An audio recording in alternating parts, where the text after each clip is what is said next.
2주 전에 제가 저희 은사님 장례 예배했던 그 교환을 김성대 목사님은 빌려달라고 해서 빌려드렸다가 또 되돌려 받았는데,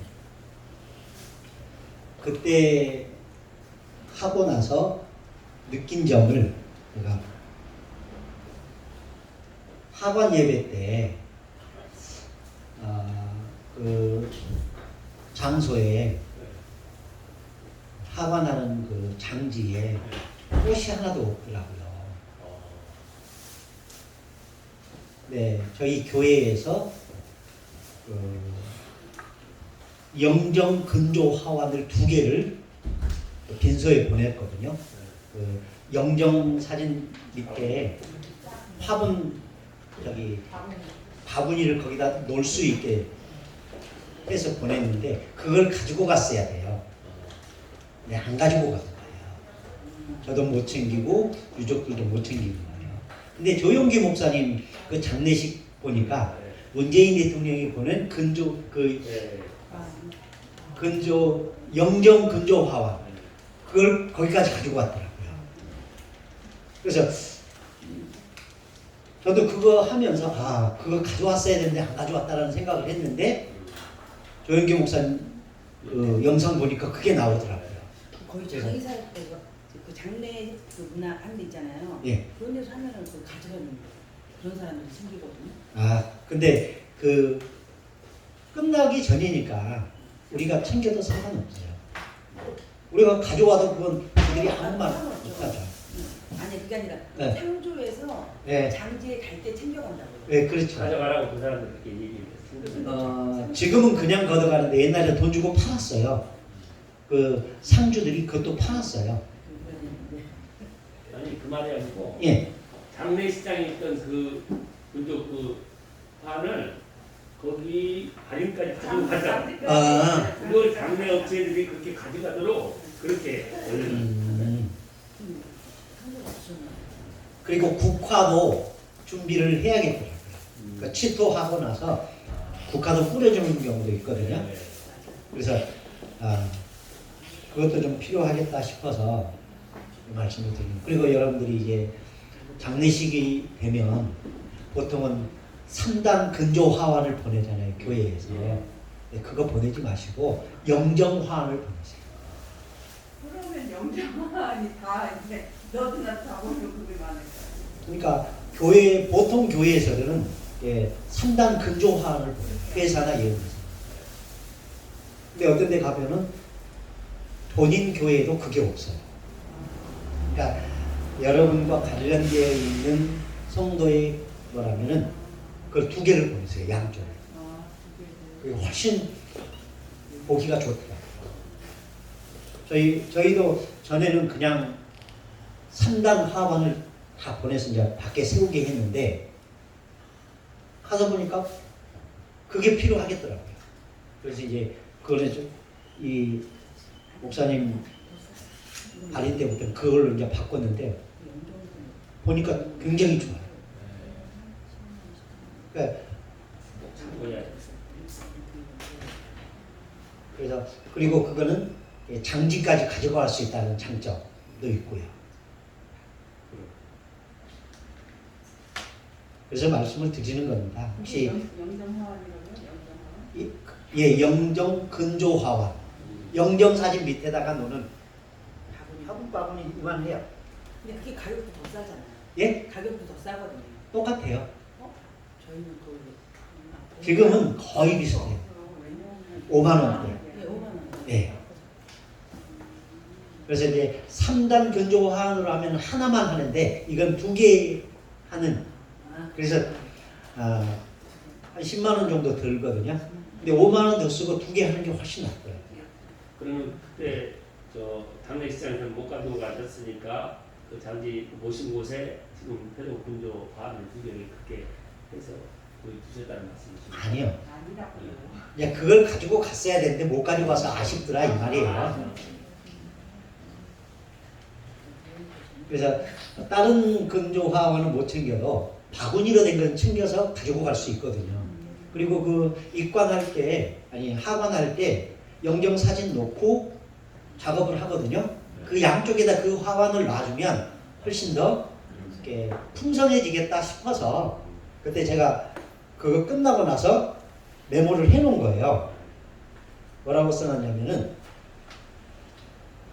영정 군조 화환 있으면 묘지까지 그리고 국화 준비 제가 이렇게 거기 그날 끝나고 메모를 해놨어요. 국화는 거기 그러니까 그 빙수에 꽂다 놨던 걸 가지고 가는 거예요? 그래서 그 국화는 그게 그 문상할 때요. 문상할 때 있죠. 그걸 가지고 가서 거기에서 뜯어서 이렇게 뿌리는 거예요. 그러니까 취토하고 나서 이거 국화도 한번 뿌려주는 거죠. 그러면 이게 사실 별 의미는 없는데 유족들을 위로하는 마음에서 예, 꽃길 따라 천국 가십시오 이런 의미로 이제 소망을 담아서 하니까 좋지 않을까 싶어서 예, 그때 그런 느낌을 이렇게 메모를 해놨었습니다. 그래서 이제 이런 게 이제 축적이 되면 나중에는 이게 준비가 되는 거죠. 그리고 또 그때 또 부족한 점이 또 발견되고 또 메모했다가 또 좀 준비되고 이러면서 조금 더 준비되지 않을까 싶어서 여러분들께 말씀을 드리는 겁니다. 그 하신 말씀이 하나 잊어버려가지고 네, 그때 전화 왔을 때 네. 화장을 하는지 매장을 하는지 그걸 어떻게 교수님이 물어보시다고 하셨습니까? 아, 화장인가요? 매장인가요? 화장하실 건가요? 이러면 네. 이게 신뢰가 돼요. 화장할 건지 직접 묻는 거죠. 그래서 그때는 장지가 어디세요? 묻는 거예요. 그러면 어느 공영묘지입니다. 그러면은 예, 하관하는 거고 어느 납골 땅에 모십니다. 그러면 화장하는 거예요. 그래서 하관 예배를 준비할 것이냐 봉안 예배를 준비할 것이냐를 결정하는 거예요. 이 귀한 멘트를 제가 잊어버렸습니다. 네. 이 귀한 멘트를 아, 귀한 건 아니고요. 예. 사실 이거 사소한 것 같은데 이런 말 한마디가 누구나 또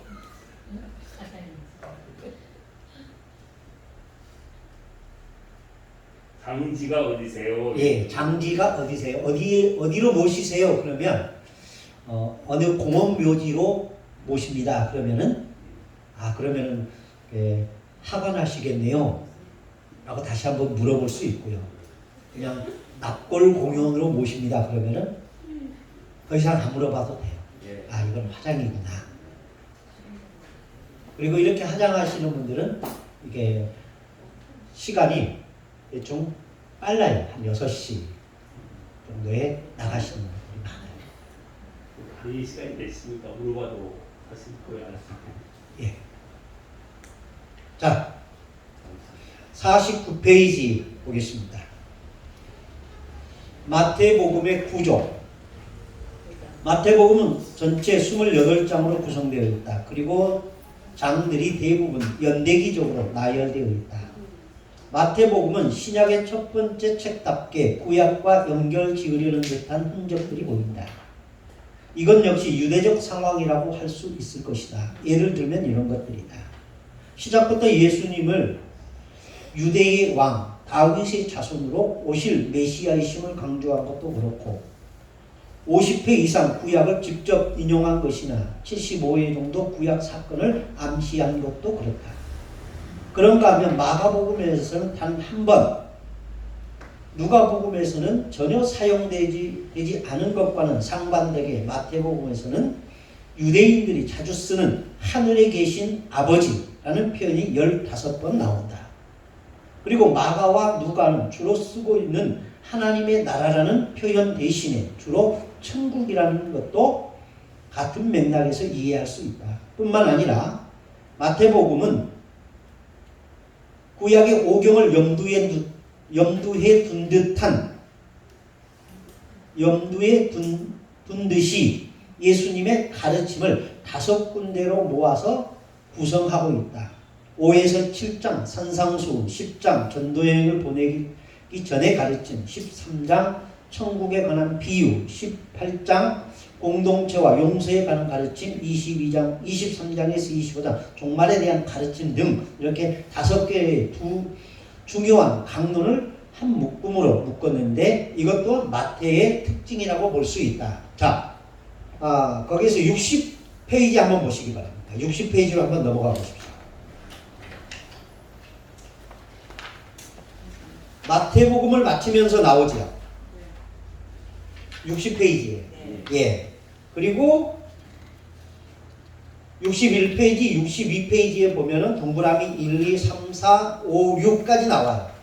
이게 마태복음의 특징을 좀 더 구체적으로 정리해 놓았다라는 겁니다. 그러니까 이 마태복음의 구조를 지금 설명하면서는 좀 뭉뚱그려서 한 것이라면 마치면서는 좀 더 구체적으로 해 놓았음을 미리 말씀을 드립니다.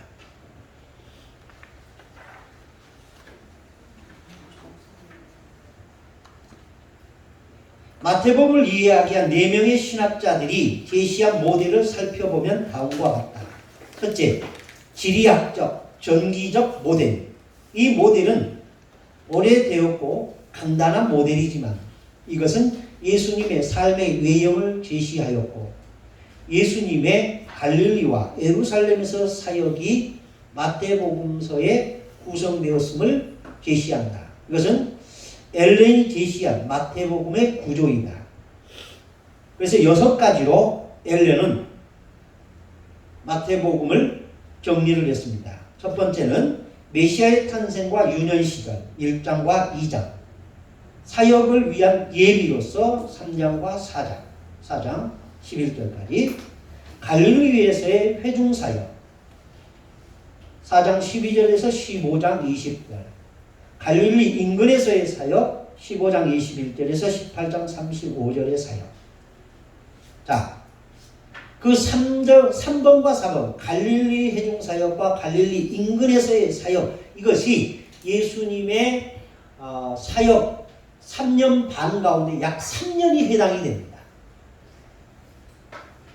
그러니까 3과 4를 뭉쳐서 약 3년이라고 써놓으시면 나중에 이해하기 쉬울 겁니다. 그러니까 예수님의 공생의 사역이 약 3년 반 정도 될 것이다라고 예상을 하는데 그 가운데 약 3년이 갈릴리와 그 인근에서의 사역이었다라는 겁니다. 5번째, 예루살렘으로 향한 여행, 그리고 6번째, 메시아로서의 마지막 삶.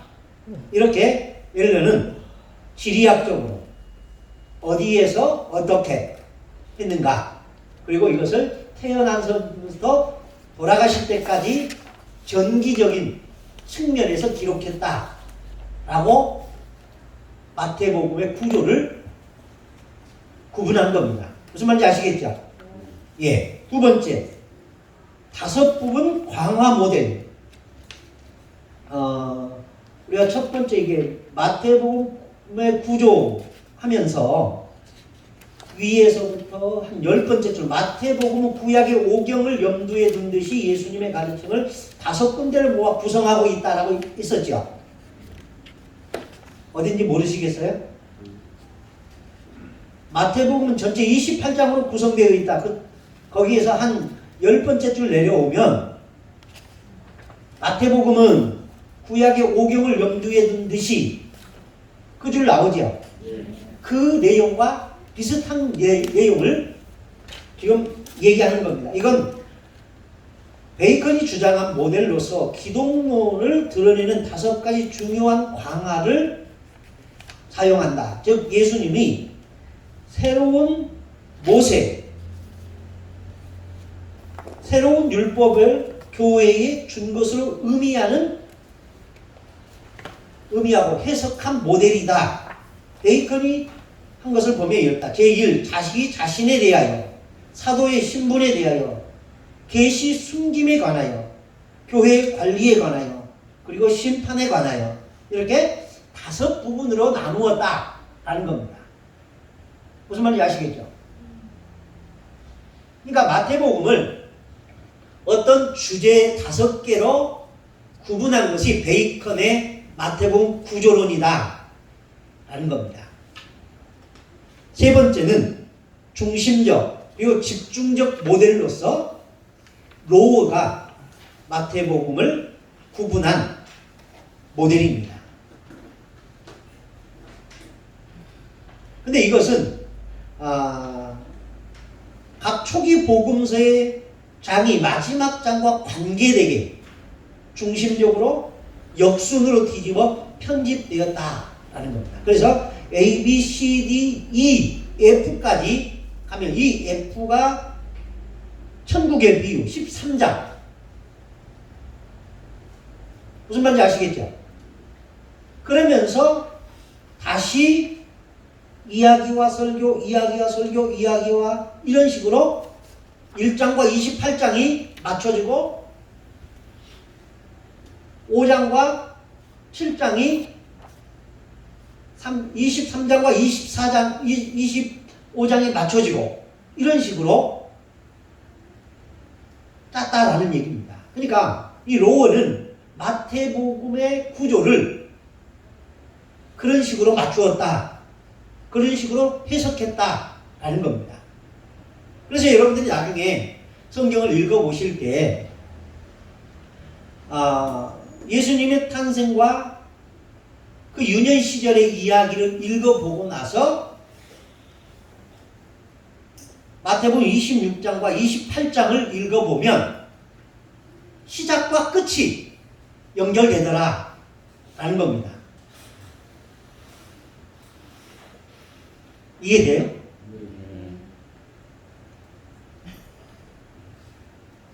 이해 안 돼도 상관이 없어요. 왜냐하면 이런 모델이 있다라는 것, 그 정도로만 이해하시면 되니까요. 네 번째는 전기적 그리고 신학적 모델로서 이거는 긴 시간을 가지고 완성된 겁니다.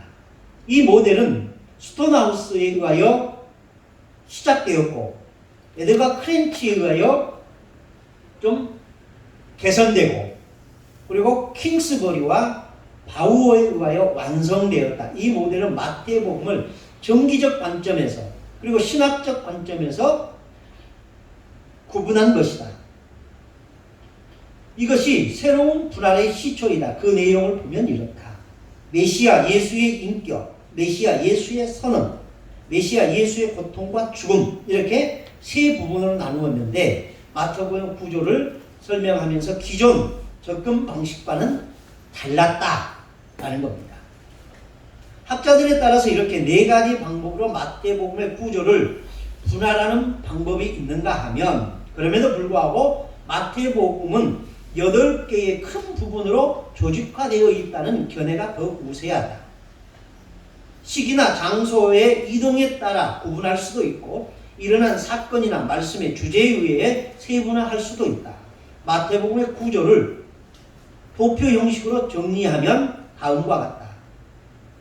5번째, 마태복음의 8가지 구조 모델. 마태복음은 8가지 큰 구조로 구성되어 있다. 첫 번째는 예수 그리스도의 탄생과 어린 시절 1장과 2절, 예수 그리스도의 공생의 준비 3장과 4장 11절, 예수 그리스도의 갈릴리 사역, 그리고 예수 그리스도의 두로와 시돈에서의 사역, 예수 그리스도의 갈릴리 기환 사역, 예수 그리스도의 유대지방 사역, 고난주간, 예수 그리스도의 부활과 지상 명령 등 이렇게 나누어 볼 수 있다. 자, 이 5번 모델이 1, 2, 3, 4번 가운데 어떤 것과 가장 흡사합니까?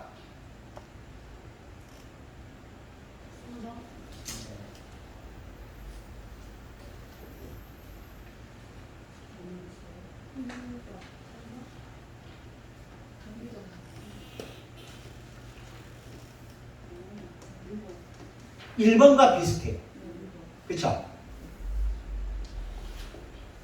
그 4번에 1번에 4번 갈릴리 인근에서의 사역 여기가 두로와 시돈의 사역과 갈릴리 귀한 사역으로 분리된 것 뿐이에요. 그리고 나머지는 거의 비슷합니다.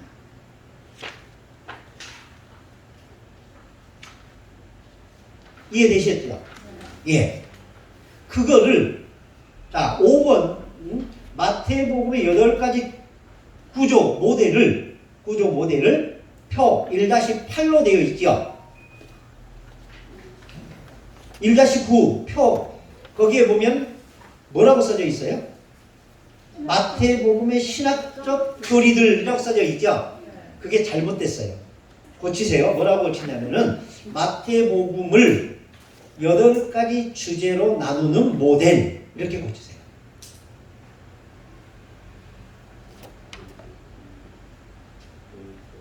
마태복음을 8가지 주제로 나누는 모델.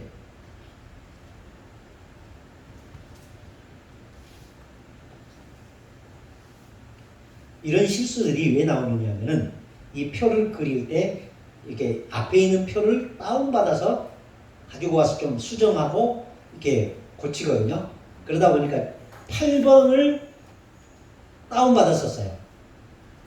그러다 보니까 그 위에 있는 제목은 못 고치고 내용만 바꾼 거예요. 무슨 말인지 이해되시죠? 예.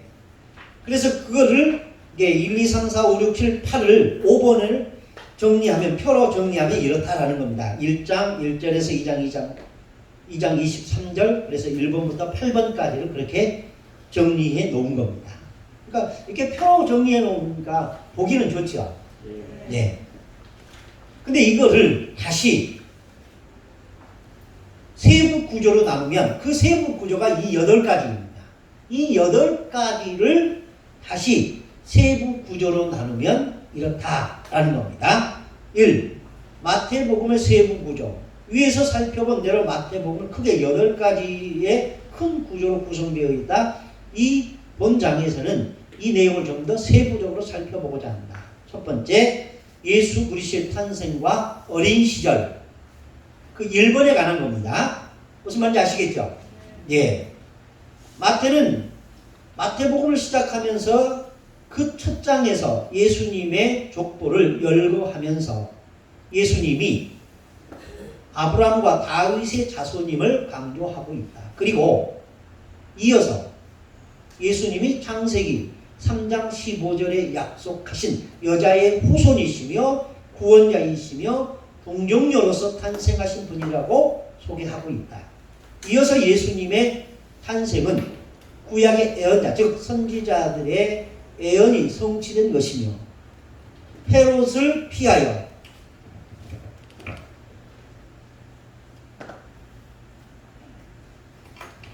주십시오. 헤롯을 피하여 애굽으로 내려갔다가 후에 나사렛으로 돌아와 정착하여 나사렛 사람이 된 것도 이미 선지자들을 통하여 예언된 것임을 밝히고 있다. 그러면서 예수님의 어린 시절에 대한 탄생과 어린 시절에 대한 기사를 좀 더 세분화시켜서 표로 만들었습니다. 표 10번 예수님의 탄생과 어린 시절 1장 1절에서 2장 23절의 내용입니다. 예수님의 족보 아브라함의 후손 다윗의 후손으로서의 예수님 아브라함부터 다윗까지 14대 다윗부터 바벨론까지 14대 바벨론 이거부터 예수 탄생까지 14대 예수님의 족보에 등장한 4명의 이방인 여인들 이것이 1장 1절에서 17절까지의 내용이다 라는 거고요. 예수님의 탄생 기사 1장 17절부터 2장 12절까지 여자의 후손으로 오실 메시아는 동정녀에게서 탄생하셨다 라는 것을 1장 18절과 19절에서 설명하고 있고요. 구원자로서의 예수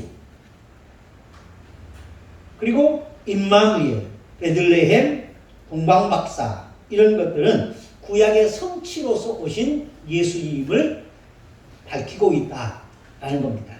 세 번째,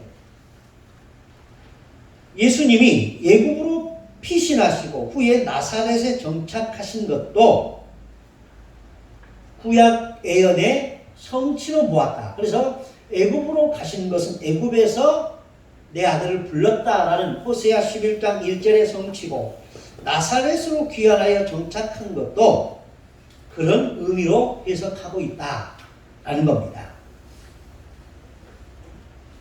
이해되셨죠? 예. 52페이지로 가겠습니다. 예수님의 공생의 준비 3장 1절에서부터 4장 11절까지 마태는 누가가 예수님의 유년기 시절을 기록한 것과는 대비되게 예수님의 유년기에 대해서 거의 언급하지 않고 곧바로 예수님의 공생의 준비로 넘어간다. 그리고 메시아의 길을 예비하라고 보내심을 받은 세례 요한의 출생 비화를 기록한 누가와 대비되게 마태는 성인이 된 세례 요한의 활동을 기록하고 있다. 무슨 말인지 아시겠어요? 누가복음에서는 예수님이 12살 때까지 행동하셨던 사셨던 모습이 기록되어 있습니다. 그런데 마태복음은 그게 없다라는 거고요. 누가복음에는 세례 요한의 탄생 비화가 소개되어 있습니다. 무슨 말인지 아시겠죠? 세례 요한의 아버지가 누구예요? 샤가랴. 어머니는 엘리사벳. 그게 어디에 기록되어 있다? 누가복음에 기록되어 있다. 그런데 마태는 그 세례 요한의 탄생 비화는 감추고 곧바로 세례 요한의 활동에 초점을 맞추고 있다. 이런 얘기입니다. 그러니까 마태복음과 누가복음을 이렇게 엮어 놓으면 예수님의 역사적 탄생 비화가 드러나고 그 예수님의 탄생을 예수님의 사역을 준비하는 자로서 세례 요한이 먼저 탄생하게 된 비화를 소개한다는 거예요. 무슨 말인지 아시겠죠? 예. 그래서 마태복음, 마가복음, 누가복음은 예수님의 신성, 예수님의 인성 어디에 초점 맞추고 있다? 인성에 맞추고 있다. 마태, 마가, 누가는 예수님의 인성에 맞추고 있어요. 인간 예수에. 요한복음은 하나님이신 예수님 신성에 맞추어지고 있다라는 겁니다.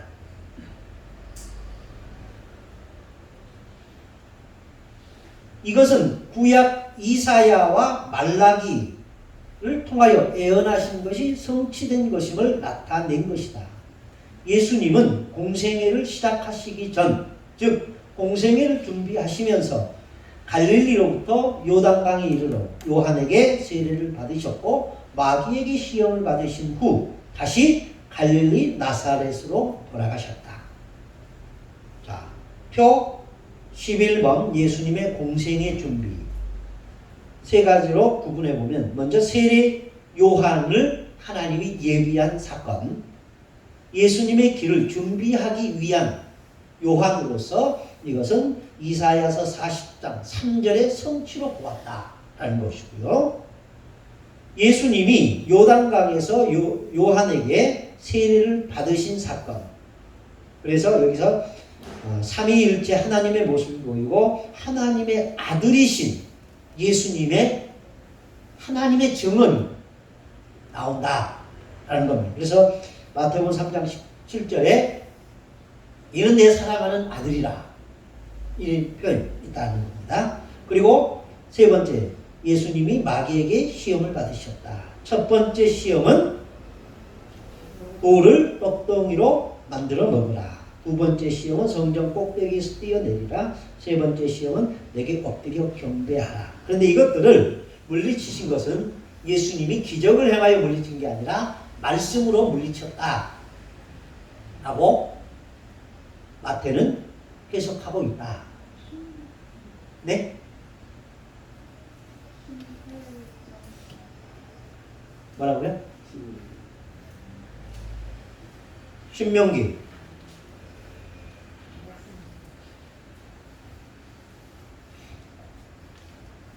궁금한 거 있으면 그때그때 질문하십시오.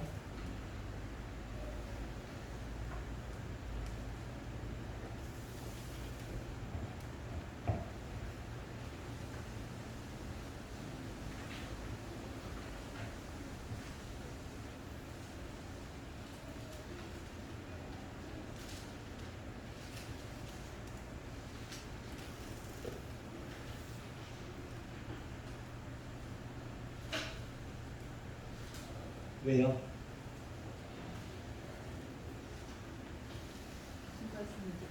예? 아니 신명기와 같이 신명기. 예.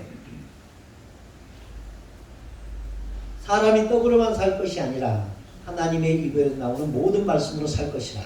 그것이 신명기 8장 3절의 말씀을 인용한 것이다 라는 얘기입니다. 무슨 말인지 아시겠죠? 예. 두 번째는 신명기 6장 16절, 세 번째는 6장 13절 말씀을 인용해서 예수님이 마귀를 물리치셨다 라는 겁니다. 세 번째, 예수님의 갈릴리 사역. 예수님의 공생의 첫 출발점은 갈릴리 지방의 가버나움이다. 가버나움이란 나훔의 마을이란 뜻이다. 여기서 말한 나훔은 구약 선지자 가운데 한 사람으로서 나훔서의 기록자인 나훔으로 가버나움이 선지자 나훔의 고향이라는 뜻이다. 나훔 선지자의 고향이라 일컬어지고 있던 가버나움은 갈릴리 지방의 주요 마을 중 하나로서 예수님의 공생의 초기 갈릴리 사역의 중심지 가운데 한 곳으로 마태는 가버나움을 본 동네라고 하였다. 여기서 본 동네라는 의미는 어떤 의미일까요?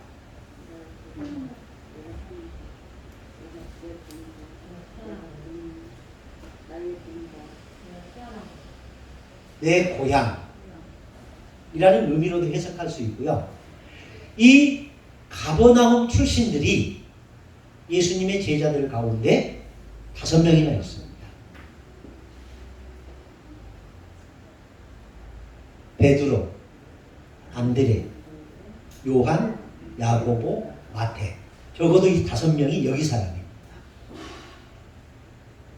그러니까 마태가 볼 때 제자들의 주 고향이었던 겁니다. 그래서 마태는 이것을 본 동네, 그리고 이 본 동네를 이렇게 출생적 의미에서 해석하는 경향도 있고, 또 하나는 예수님이 사역하신 근거지 가운데 가장 많은 시간을 보냈던 곳, 이렇게도 해석하는 경우도 있습니다. 가버나움에는 세관이 있는데 세리 마태가 예수님의 제자로 부름받은 곳이었고, 무슨 말인지 아시겠죠? 로마의 군대가 주둔하고 있던 곳이기도 하다. 예수님께서 이곳에서 근무하던 한 백부장의 하인의 병을 고쳐주셨다. 무슨 내용인지 아시죠? 그런가 하면 이곳에서 열병으로 앓아누웠던 베드로의 장모를 고쳐주셨고, 베드로의 장모를 고쳐주셨다라는 말은 베드로의 처가가 가버나움이고 베드로의 동네도 가버나움이고, 그러니까 베드로의 처는 같은 마을 출신이었다라는 얘기입니다.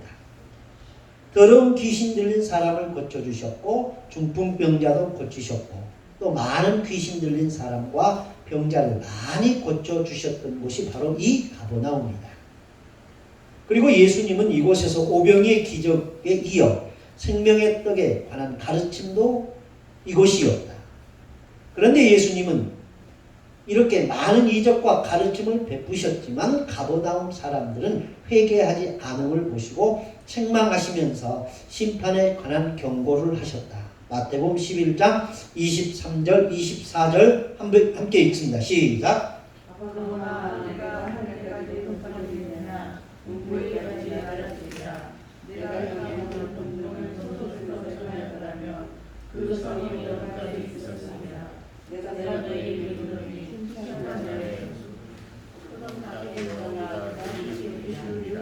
예, 이렇게 가버나움은 예수님의 공생의 초기 갈릴리 사역의 중심지 가운데 한 곳으로서 많은 이적과 기적을 일으키며 가르치셨던 곳이다. 그럼에도 불구하고 가버나움 사람들이 회개하고 예수님을 구주와 그리스도로 영접하지 않고 교만하게 행하였다. 거기서 문장 하나가 좀 이상하죠. 그럼에도 불구하고 가버나움 사람들은 회개하고 예수님을 구주와 그리스도로 영접하지 않고 교만하게 행하였다. 뭘 바꿔야 될 것 같아요? 회개하지 않고 그렇게 고쳐야겠죠? 예.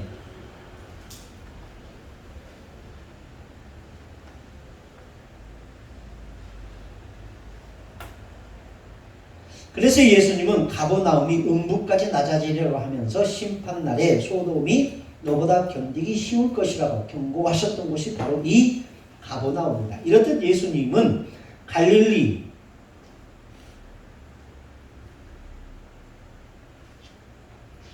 훗은 빼십시오.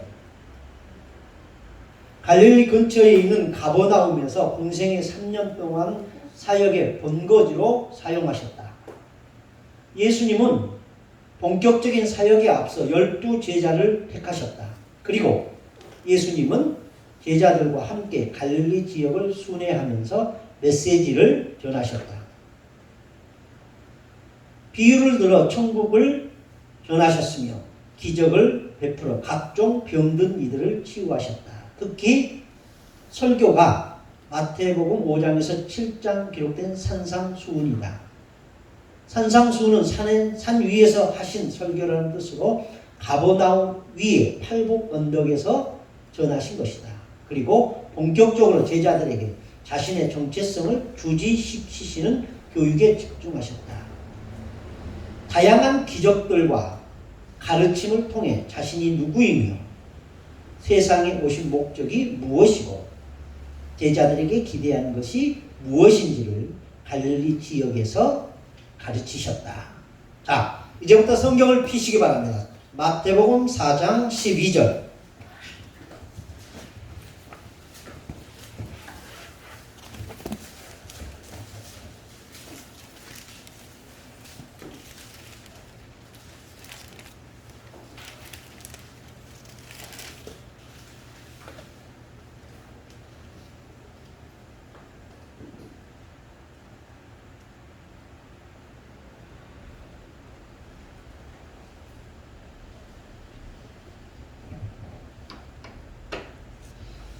예수님의 갈릴리 지역에서의 사역 1.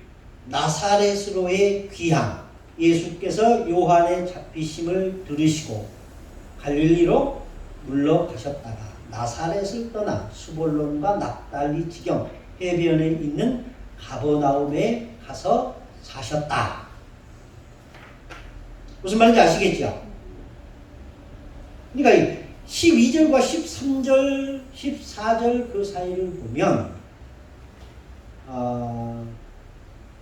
예수께서 요한의 잡히심을 들으시고 갈릴리로 물러가셨다가 이게 갈릴리로 가서 정착했다가 이렇게 해석되기 쉬운데 그게 아니라 갈릴리에서 잠시 물러나셨다가 이런 내용입니다. 어디로? 나사렛으로 가셨다가 나사렛을 떠나 그러니까 물러가셨다가 지칭하는 장소가 어디였어요? 나사렛이었어요. 갈릴리를 떠나 어디로 물러가셨다가? 나사렛으로 가셨다가 13절 나사렛을 떠나 수볼론과 납달리 지경 해변에 있는 가버나움으로 가셨다. 이게 무슨 말인지 아시겠죠? 저를 보세요. 예수님께서 세례 요한에게 세례를 받으셨습니다. 그리고 세례 요한이 잡히셨다는 소식을 들었습니다. 그때 갈릴리에 있었습니다. 세례 요한이 잡히셨다는 소식을 듣고 예수님이 어디로 가셨다? 나사렛으로 가셨다라는 얘기예요. 그러니까 세례 요한이 잡혔다라는 얘기를 듣고 두려움을 느끼셨는지 아니면 무슨 생각이셨는지 갈릴리를 벗어났다 이 얘기예요. 그리고 나서 갈릴리를 떠났다. 아니 나사렛을 떠났다. 그리고 어디로 갔다? 가버나움으로 가셨다라는 얘기입니다. 그래서 2번 예수님이 갈릴리 가버나움에 정착하셨다. 이것은 이사야서 9장 1절과 2절의 성취로 보는 것이다 라는 겁니다. 그러니까 예수님께서 갈릴리 이 나사렛을 떠나서 같은 큰 지역으로 보면 갈릴리가 우리로 본다면 큰 행정구역입니다. 그 가운데 나사렛도 있고 가버나움도 있다. 이 얘기예요. 무슨 말인지 아시겠죠? 그러니까 여러분들 우리가 성경에 보시면은 어떤 데는 갈릴리 바다, 어떤 데는 긴네롯 호수 이렇게 나오죠. 같은 갈릴리 호수를 가리켜 어떤 데는 바다라고 그러고 어떤 데는 호수라고 그래요. 왜 그럴까요?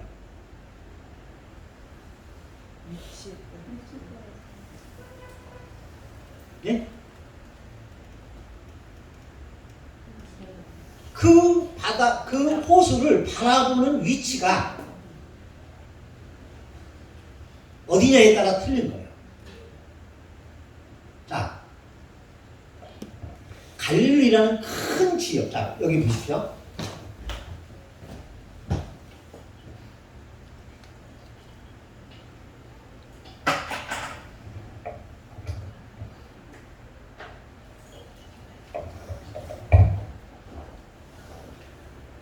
이게 갈릴리예요.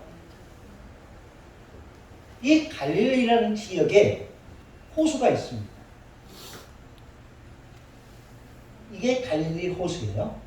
근데 이게 긴네롯이라는 마을에서 보면 이게 긴네롯은 이 갈릴리 지역에 있는 한 마을이에요. 이 사람들이 볼 때 이건 얼만큼 커 보여요? 바다처럼 커 보여요. 근데 갈릴리 전체 땅에서 보면 호수예요. 그러니까 상대적으로 어떤 관점에서 저 호수를 보느냐에 따라서 큰 바다같이 보기도 하고 호수처럼 보기도 한다라는 겁니다. 이해되셔요? 예.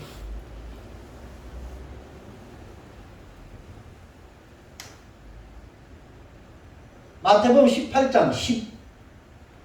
4장 18절 예수님께서 4명의 제자를 부르십니다. 안드레, 시몬, 야고보, 요한. 자, 4장 18절에서 22절까지 한번 읽어보겠습니다. 시작. 갈릴리 해변에 다니시다가 두 그 형제 곧 베드로라는 시몬과 그의 형제 안드레가 바다에 그물 던지는 것을 보시니 그들은 먹으라 말씀하시되 나를 날 따라라 따라오라 내가 너희를 사랑하는 누가 되게 하리니 하시니 그들이 곧 그물을 버려두고 예수를 따르니라. 거기서 더 나가서 모든 형제 세베대 아들 야고보와 그의 형제 요한이 그의 아버지 세베대와 함께 있는 것을 보시고 들으시니 그들이 곧 배와 아버지를 버려두고 예수를 따르니라. 예. 거기서 이제 제자들이 이게 부름을 받는데 그 제자들 가운데 첫 번째 그룹 이 4명이 부름 받는 모습이죠. 그렇죠? 그러니까 예수님의 제자들이 나중에 예수님이 가버나움에서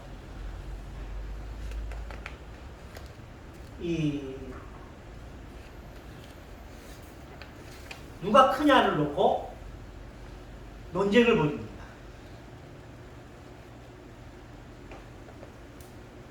그때 이 논쟁을 벌였던 이유가 뭘까요?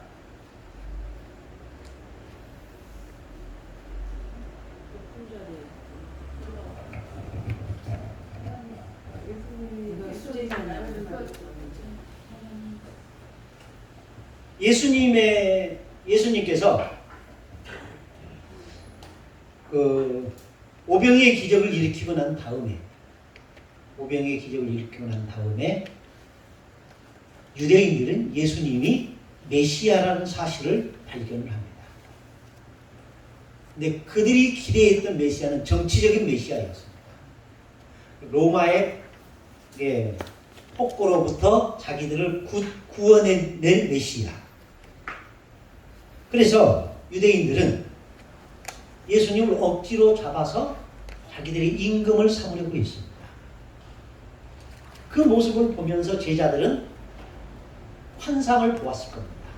여기서 말하는 환상이란 하나님의 계시가 아니라 자기들의 환상입니다. 자기들이 꿈꾸는 세계. 아, 우리 선생님은 특별한 지도자가 될 것 같다 라고 생각했습니다. 근데 예수님은 그렇게 생각하지 않았습니다. 예수님이 생각하신 하나님 나라와 그 의를 이루는 방법, 그리고 구원을 이루는 방법은 먹을 것을 주고 정치적으로 자유를 주는 구원이 아니라 십자가에서 죽으심으로 인하여 죄에서 해방, 그리고 구원을 말씀하신 겁니다. 근데 제자들은 엉뚱하게 해석을 하는 겁니다. 그러면서 제자들은 이 땅에서의 하나님 나라를 기대한 겁니다. 정치적인 메시아. 그러면서 그들은 꿈꾼 겁니다. 아, 주님께서 로마와 대항하여 새로운 나라를 만들면 우리 중에 누가 주의 오른편에 앉고 누가 왼편에 앉을 것인가. 여기에 대하여 말은 하지 않았지만 서로 소망하는 게 있었습니다. 근데 그거에 불을 지핀 사람이 있었습니다. 누구일까요? 세베대의 아내, 요한과 야고보의 어머니입니다. 이분은 마리아와 자매지간이라고 얘기를 합니다. 그래서 나와서 예수님께 말합니다. 주여, 당신의 나라가 임하거든 내 아들 가운데 하나는 우편에 하나는 좌편에 앉게 해주소서. 이 말을 듣고 제자들이 기분이 나빴습니다. 그래서 싸우는 거예요.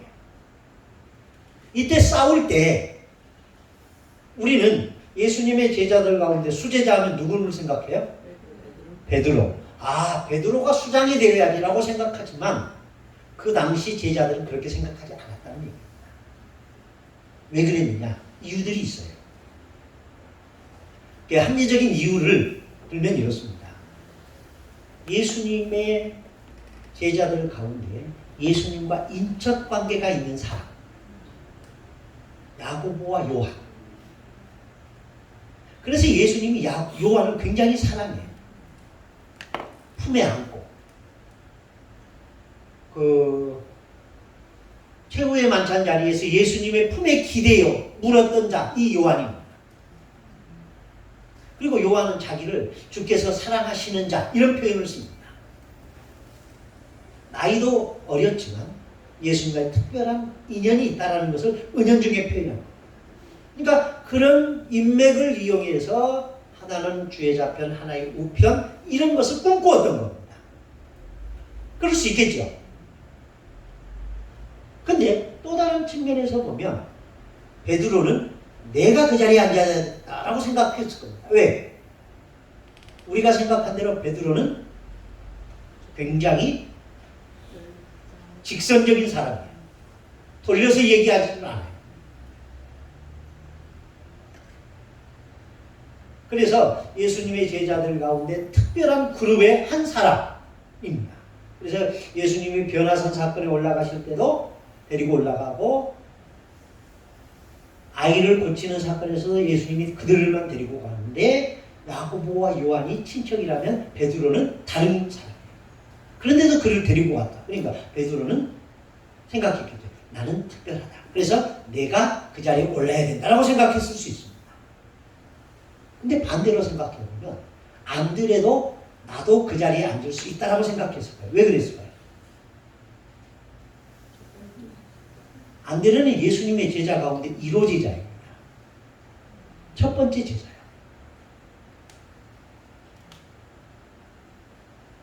여러분, 1호라는 것은요, 의미가 있어요. 상징성이 있어요. 요즘 정치권에서 화두인 게 성남 그 무슨 땅 개발에서 그 회사 있죠. 그 회사 이름이 뭐예요? 화천대유. 그 화천대유 1호 사원이 누군 줄 아세요? 곽상도 씨 아들이에요. 그가 6년 10개월 만에 퇴직하고 나서 퇴직금을 50억 받았다는 주인공이 그 사람. 1호 사원을 강조해요. 첫 번째라는 의미가 제자들에게도 분명히 있었을 거예요. 안드레도 그런 꿈을 꿨겠죠. 나도 그 자리에 가서 앉을 수 있어 라는 생각. 또 한 사람이 있어요. 마태예요.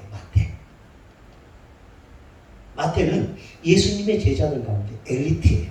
쉽게 말하면 공부를 많이 한 사람이에요.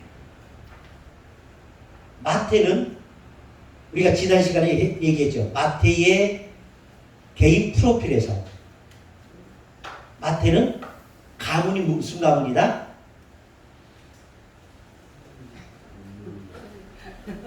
여러분이 이렇게 잘 잊어주니까 고마워요. 제사장 가문이에요. 그래서 그는 제사장 가문으로서 공부를 많이 했어요.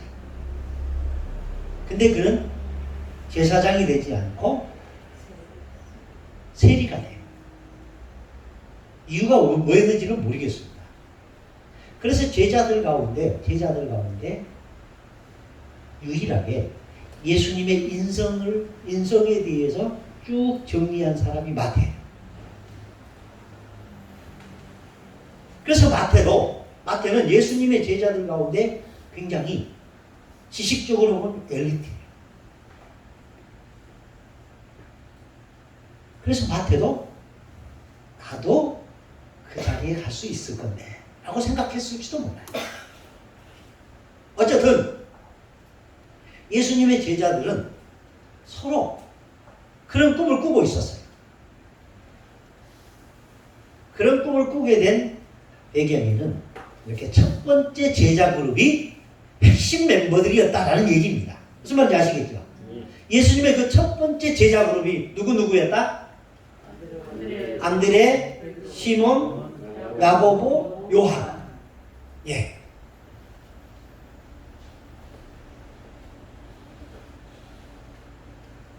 네 번째, 예수님께서 병든자와 귀신 들린 자들을 고치셨다. 4장 23절에서 25절 읽어보겠습니다. 시작.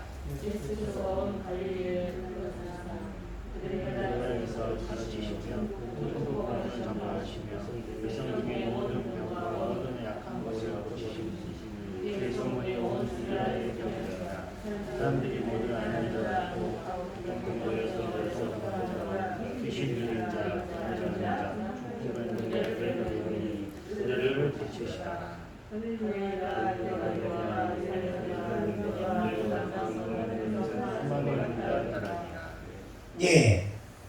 그래서 많은 사람들을 가르쳤다. 그 결과 어떻게 됐다? 무리가 따르더라. 이 얘기입니다. 그리고 그 무리들 가운데 제자들을 따로 불렀다. 어디에서? 산에서. 그리고 그 제자들과 팔복을 나누셨다. 그러니까 이 팔복을 나누었던 제자가 누구였다? 4명이었다. 이 앞에 있는 4명. 10장으로 한번 가보십시오.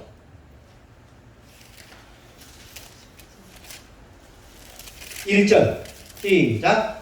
예수께서 그의 제자들을 쫓아내며 모든 병과 모든 약한 것을 고치는 권능을 주시니라. 예. 마태복음을 기록할 때 전기적으로 기록했다라고 했습니다. 예수님의 전기. 그것은 무슨 말입니까? 연대적으로 기록했다라는 의미입니다. 무슨 말인지 아시겠죠? 예. 여기 그 베드로라 하는 시몬이라고 했잖아요. 네. 이 베드로라 하는 그러니까 이 한 사람이잖아요. 베드로라 하는 시몬. 그러니까 이걸 두 사람을 치면. 네? 한 사람을 아, 시몬은 저를 보십시오. 시몬은 베드로의 아버지가 지어진 이름이고요. 베드로란 말은 예수님이 베드로를 부르시고 난 이후에 너는 베드로라 라고 이름을 주십니다. 거기 보십시오. 10장 2절 12사도의 이름은 이러하니 베드로라 하는 시몬을 비롯하여 그의 형제 안드레, 세베대의 아들 야고보와 그의 형제 요한. 이게 지금 예수님의 제자로 부름받은 순서들입니다.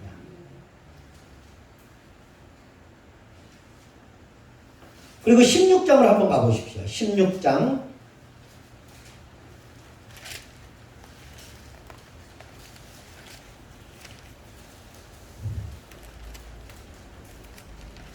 15절 읽습니다. 시작. 이르시되 너희는 나를 누구라 하니 시몬 베드로가 대답하되 주는 그리스도시요 살아계신 하나님의 아들이시니라. 17절 시작. 예수께서 대답하여 이르시되 나오나 시몬아 네가 복이 있도다. 이를 내게 알게 한 이는 너희는 아니요 하늘에 계신 내 아버지시니라. 네. 거기서 시몬의 아버지가 누구냐? 이름이 나옵니다. 요나입니다. 요나. 바 요나. 이 말은 바는 아들이라는 뜻이고요.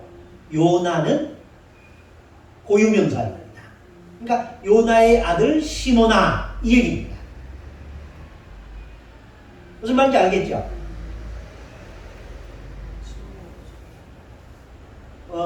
우리들에게 기독교 영화 가운데 고전 가운데 가장 유명한 영화 가운데 하나 벤허 있죠.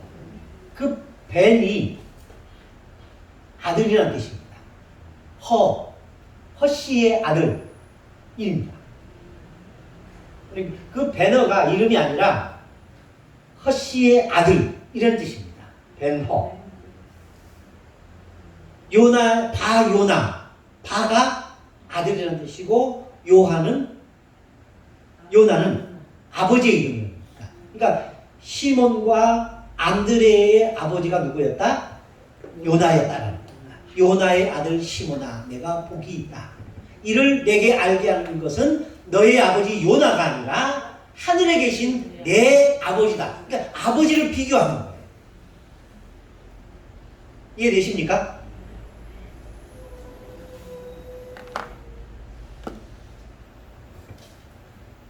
그 다음에 이제 산상수훈입니다. 복 있는 사람에 대하여 팔복 한번 읽어보겠습니다. 심령이 가난한 자는 시작. 심령이 가난한 자는 복이 있나니 천국이 그들의 것이며 배고픈 자는 복이 있나니 그들이 위로를 받을 것이며 온유한 자는 복이 있나니 그들이 영향력을 받을 것이며 의에 들고 원하는 자는 복이 있나니 그들이 배부를 것이며 은밀히 여기는 자는 복이 있나니 그들이 은밀히 받을 것이며 마음이 정결한 자는 복이 있나니 그들이 하나님을 볼 것이며 화평을 가는 자는 복이 있나니 그들이 하나님의 아버지가 그를 받을 것이며 의를 위하여 박해를 받은 자는 복이 있나니 천국이 그들의 것입니다.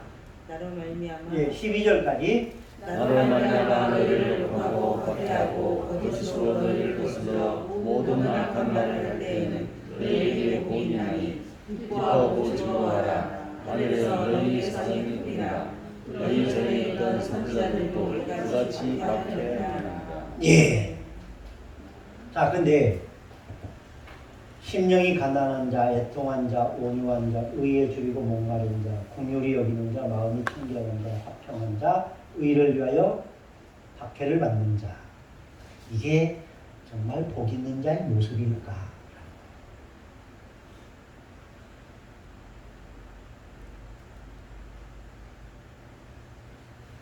이 시대의 복을 이렇게 규정할 수 있을까?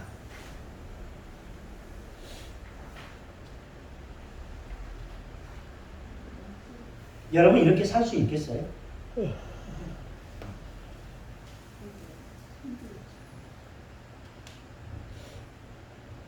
근데 이렇게 살 수 있는 사람이 있다는 거예요. 누가? 하나님의 나라를 바라보는 사람, 이 얘기를 하는 거예요. 그러니까 하나님의 나라를 바라보지 않고 이 땅만을 생각하면 이대로 못 살아요. 근데 하나님의 나라를, 천국을 바라보면 이렇게 살 수 있다라는 거예요.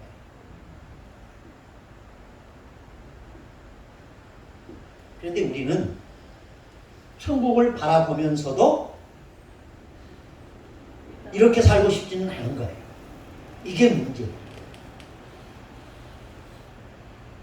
자, 이사야서에 보면은 엘리야 시대에 엘리야가 갈멜산에서 영적 전쟁을 합니다. 누구랑? 바알의 제사장들과. 그때 그 제사에 이스라엘 백성들을 초대합니다. 그리고 뭐라고 말합니까? 너희가 언제까지 이 둘 사이에서, 이 둘이 누구냐면 여호와와 바알 사이에서 왔다 갔다 하겠느냐? 이 말은 너희가 언제까지 하나님과 여호와께 양다리 걸치고 살겠느냐? 이 얘기.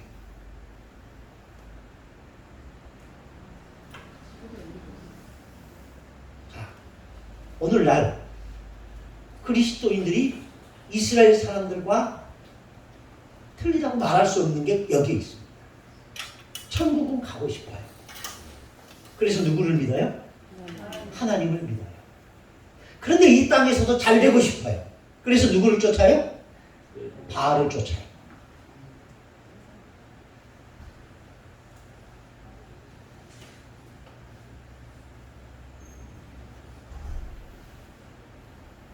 그러니까 우리는 구약의 이스라엘과 지금 우리는 다른 게 아니에요. 같은 거예요. 우리가 양다리 걸치고 있는 거예요.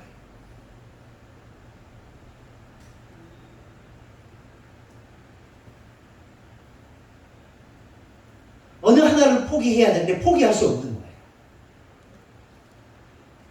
천국을 포기하자니 이 땅이 괴롭고, 이 땅을 포기하자니 오늘이 힘든 거예요. 그러니까 천국도 가고 싶고 이 땅에서도 행복하게 잘 살고 싶은 거예요. 천국도 가고 싶고 이 땅에서도 넓은 길로 가고 싶은 거예요. 근데 예수님 뭐라고 해요? 좁은 길로 가라.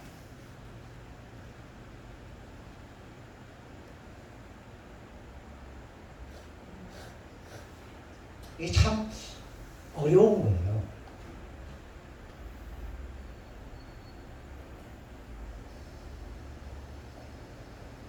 산상수훈은 두 번째 교훈입니다. 13절에서 16절 시작. 너희는 세상의 소민이 말하는 것을 들으며 무엇으로 짜리하리요? 그들은 아무 쓸데없어 다만 함께 걸려 사람에게 발굴릴 뿐이라. 너희는 세상의 빛이라. 세상에 있는 동네가 숨기지 못할 것이요 사람이 불불을 켜서 말 아래 두지 아니하고 은경위에 두나니 이러므로 집안 모든 사람에게 비치느니라. 이같이 너희 빛이 사람 앞에 비치게 하여 그들로 너희 착한 행실을 보고 하늘에 계신 너희 아버지께 영광을 돌게 하라. 예.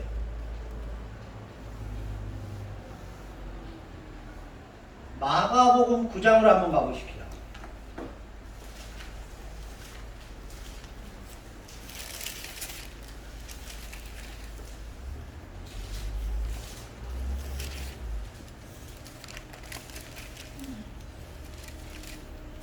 (50절) 49절 50절을 읽어보겠습니다. 마가복음 9장 40절 50절. 사람마다 불러서 소금 찢은 불과 들으리라. 소금은 좋은 것을 때 만일 소금이 불맛을 잃으면 무엇을 펼쳐리하리요? 너희 소금은 좋은 것으로 한국사람 하십니다. 예. 소금은 뭐 한다? 소금의 가치. 소금은 좋은 것이다 라고 말하고 있습니다. 좋은 것. 왜 좋은 것일까요? 맛을 낼 수 있어요. 맛을 내니까요. 근데 그 맛을 잃어버린 소금이 있다라는 얘기예요. 모양은 소금인데 그 맛을 잃어버린 소금이 있다. 무슨 소금일까요?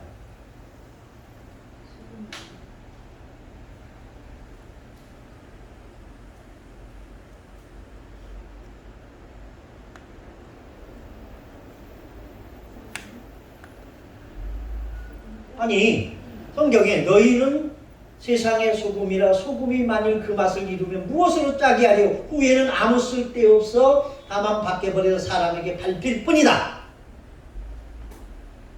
소금은 소금인데 맛을 잃어버렸다. 버려진 소금. 여러분이 집에서 소금 확 뿌린다고 해서 그 뿌려진 소금이 맛이 없어요? 짠맛이 없어요? 있어요.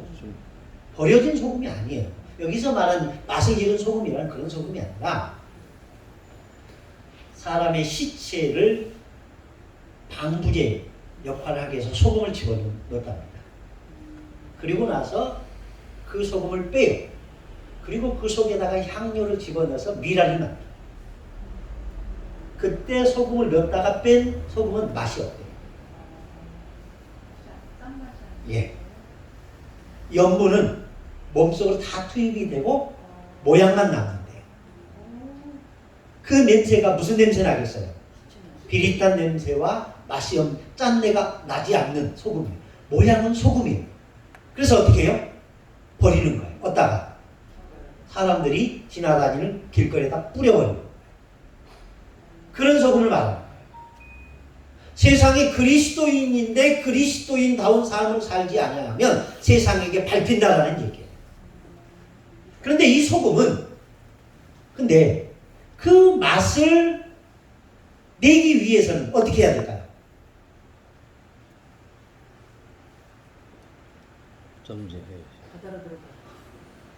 아니요.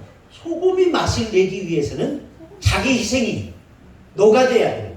근데 이 소금은 녹아졌어요? 안 녹아졌어요? 안 녹아졌어요.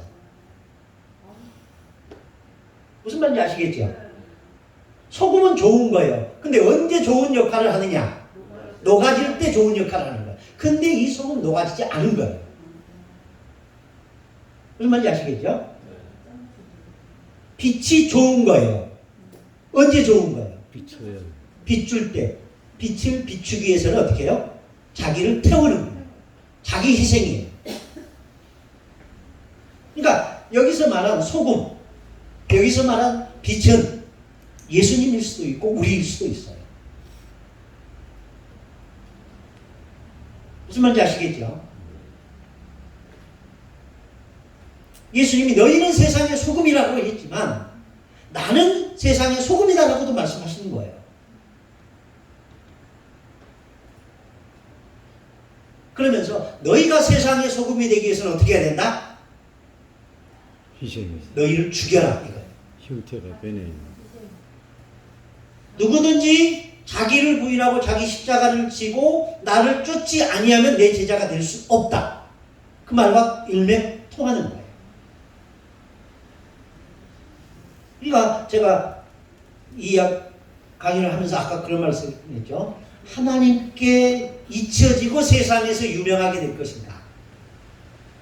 세상에서는 잊혀졌지만 하나님께 기억된 사람이 될 것인가?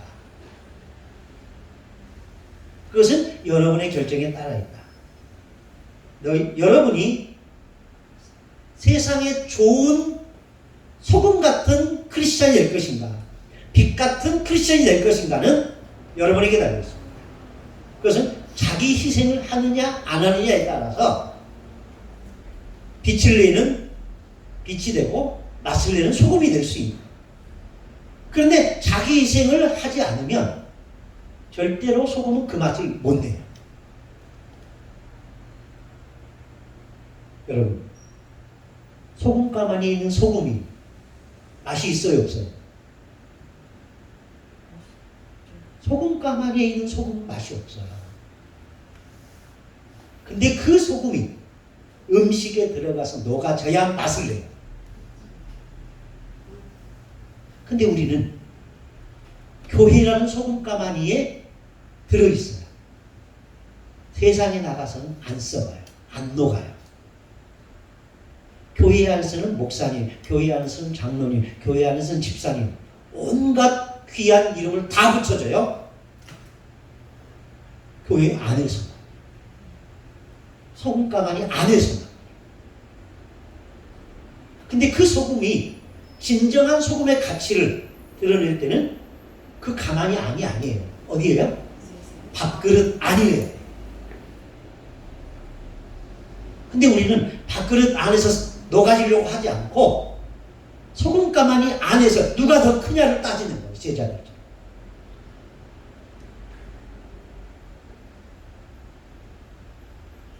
그렇게 할 때 주님은 맛을 잃어버린 소금이라고 말하고 그런 소금을 버린다는 거예요.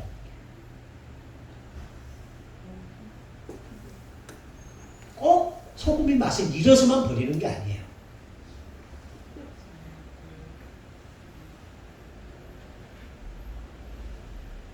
맛을 잃어버린 소금이라는 의미는 시체에 들어가서 그 염분을 빼버린 소금일 수도 있지만 다른 측면으로 보면은 녹지 않은 소금이에요.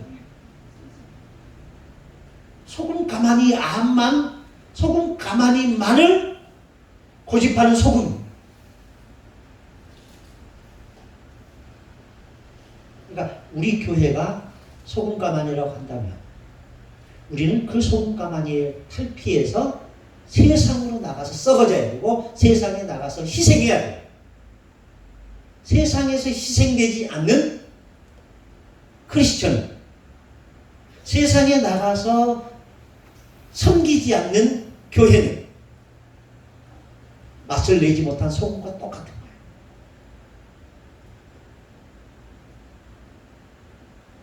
그러니까 여러분, 우리도 맛을 내기 위해서 우리 자신을 내어놓지 않으면 어떻게 될 수 있다? 버려질 수 있다.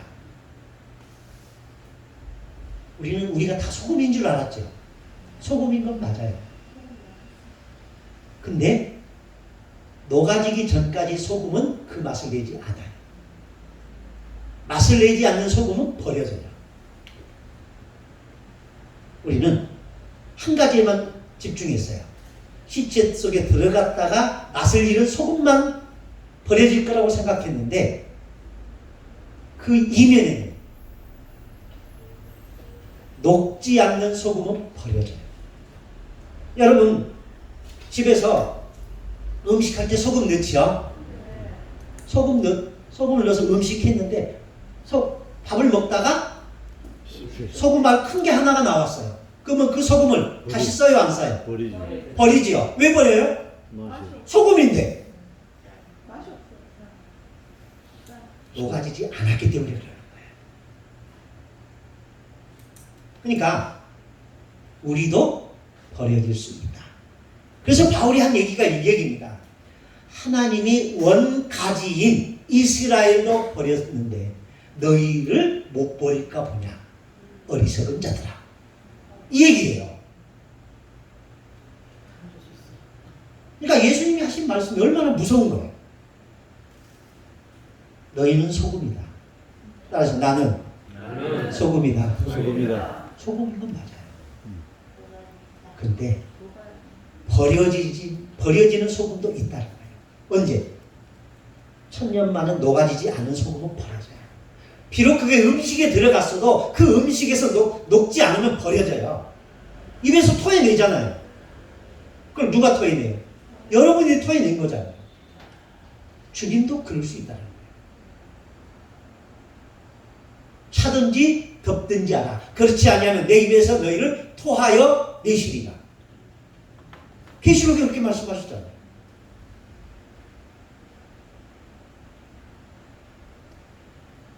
그러니까 좋은 말씀이다. 여기서 끝나지 마시고 그 말씀이 나를 향하고 있구나라고는 두려움을 느끼십시오. 그럴 때 우리가 그리스도인으로 살아가게 되는 거예요.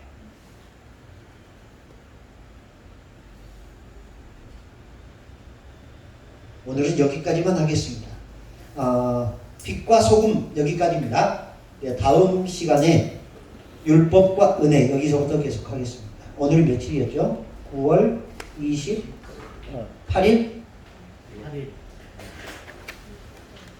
예, 기도하겠습니다. 사랑하는 하나님, 은혜와 사랑에 감사드립니다.